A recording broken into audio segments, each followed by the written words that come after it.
Yes po, kami ay kasalukuyang nandito sa Hinulugang Taktak, Antipolo City. Kung nais nyo pong pumasyal at makakita ng magandang falls at iba't ibang tanawin, pumasyal po kayo dito sa Hinulugang Taktak. Super lamig ang hangin at maraming pwedeng gawing adventure. Napakalinis ng kapaligiran at take note, wala po kayong babayaran kahit 5 piso lang. Wala talaga, as in walang babayaran.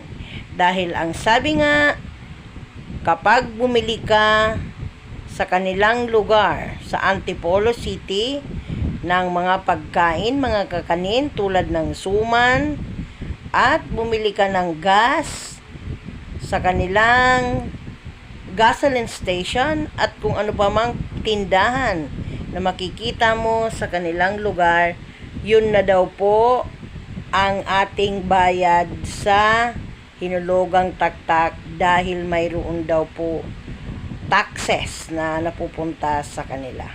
O di ba? Napakagaling. Nami-maintain nila ang kalinisan ng kapaligiran.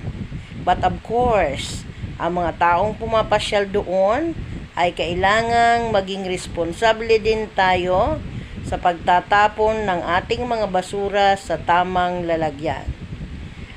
Ang aming pong barkada ay pumasyal po dito upang tingnan ang nasabing lugar.